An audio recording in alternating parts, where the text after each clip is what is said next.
देखिए, अभी तक क्या था, जो दिल्ली थी वो जिस एक्ट से ड्राइव हो रही थी उसमें ये कहा जाता था कि आप अपनी फीस बढ़ा लीजिए और केवल डायरेक्टर एजुकेशन को इन्फॉर्म कर दीजिए।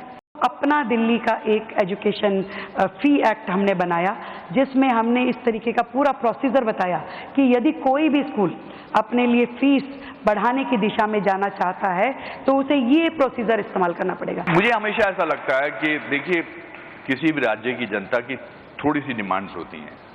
वो चाहते हैं कि बस ये हमारा ध्यान हो जाए, ये सब चीज़ें हो जाएं तो हम अपनी जीवन को सुख से जी सकते हैं। आपने इनके बारे में बात की, हेल्थ के बारे में बात की, शिक्षा के क्षेत्र में आपने क्या क्या तय किया है, एजुकेशन फॉर एवरीबडी, इसके बारे में आपने क्या सोचा? कल आपके स्टाफ में आपके लोगों ने मुझे बात कर रहे थे, तो मैं आपसे सुनना चाहूँगा कि शिक्षा जो है वो बहुत इम्पॉर्टेंट है, एजुकेशन राइट फॉर एवरीबडी।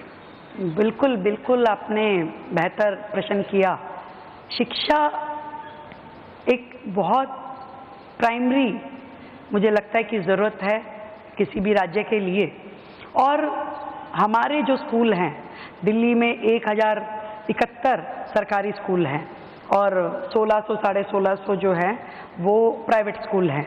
और जब हम ये देखते हैं कि आज दिल्ली का हर व्यक्ति प्राइवेट स्कूल की ओर दौड़ता है, उसे ये लगता ही नहीं कि मुझे सरकारी स्कूल में अच्छी एजुकेशन मिलेगी। आज दिल्ली सरकार ने, पिछली सरकार ने अपना ही बोर्ड बना दिया।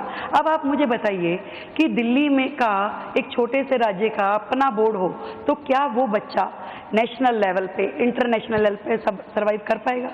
आज इतने बड़े इंफ्रास्ट्रक्चर क्रिएट करने की ज़रूरत है जहां आपको स्मार्ट क्लासेस चाहिए, जहां आपको डिजिटल लाइब्रेरीज चाहिए, जहां आपको बेहतर एजुकेशन के लिए कोचिंग चाहिए।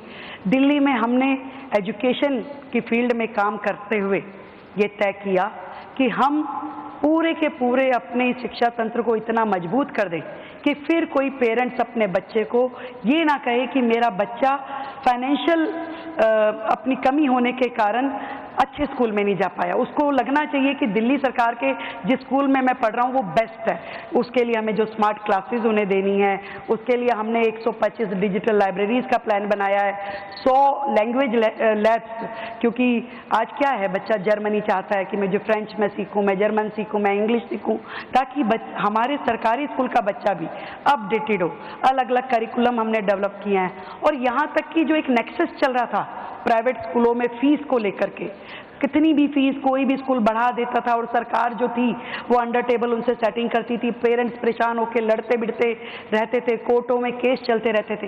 पहली बार दिल्ली सरकार ने अपना खुद का दिल्ली की एजुकेशन के लिए एक्ट बनाया to control fee of private school, और इसको हम अब ऑर्डिनेंस के रूप में लेके आ रहे हैं ताकि दिल्ली के बच्चों को एक सुकून मिल सके। तो बेसिकली आप कहना चाह रहे हैं कि प्राइवेट स्कूल्स जो अपनी फीस खुद बढ़ा देते थे सरकारी स्कूलों की, आपने उस पर एक एक्ट बनाया, थोड़ा इसके बारे में विस्तार से बताएंगे?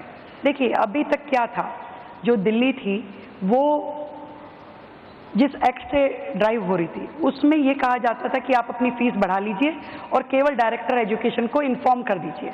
हमने देखा कि जब लगातार स्कूल फीस बढ़ा रहे हैं, पेरेंट्स कुछ कर नहीं पा रहे, कोर्ट कुछ साथ नहीं दे रहा है, तो क्या करना चाहिए? तो आसपास के सभी राज्यों का हमने एजुकेशन मॉडल स्टडी किया और बहुत सारे लीगल ओपिनियन लिए, बहुत सारे एजुकेशनिस्ट का उसमें हमने व्यू लिया। तो अपना दिल्ली का एक एजुकेशन फी एक्ट हमने बनाया जिसमें हमने इस तरीके का पूरा प्रोसीजर बताया कि यदि कोई भी स्कूल अपने लिए फीस बढ़ाने की दिशा में जाना चाहता है तो उसे ये प्रोसीजर इस्तेमाल करना पड़ेगा, जिसमें हमने पेरेंट्स को, जिसमें हमने टीचर्स को, जिसमें हमने मैनेजमेंट को, सबको पार्टिसिपेट करवाया। अब यदि आप बढ़ाना चाहते हो तो डिस्कस कीजिए पेरेंट्स के साथ, उनकी रजामंदी लीजिए। तो ये पहली बार हुआ है दिल्ली में, इससे पहले कभी नहीं था। और इस तरीके से दिल्ली के बच्चे बेहतर एजुकेशन पा सके। आज कितने सारे एग्जाम हैं, आप नीट देना पड़ता है, आपको जेई देना पड़ता है, इवन कॉलेज में जाने के लिए आपको सीयूईटी देना पड़ता है। आज बच्चों को इतनी महंगी असिस्टेंस कैसे मिलेगी, उनको कोचिंग कहाँ से मिलेगी? हमने अपना पूरा एक सिस्टम बनाया, अपनी योजना हम लेकर के आए हैं जिसमें हम अपने सभी बच्चों को स्कॉलरशिप के माध्यम से इन सारे कॉम्पिटिटिव एग्जाम की तैयारी कराएंगे ताकि वो बेहतरीन कॉलेजेस में जा सके, बेहतरीन यूनिवर्सिटी को ज्वाइन कर सकें और अपना भविष्य जो है वो और सुंदर बना सकें।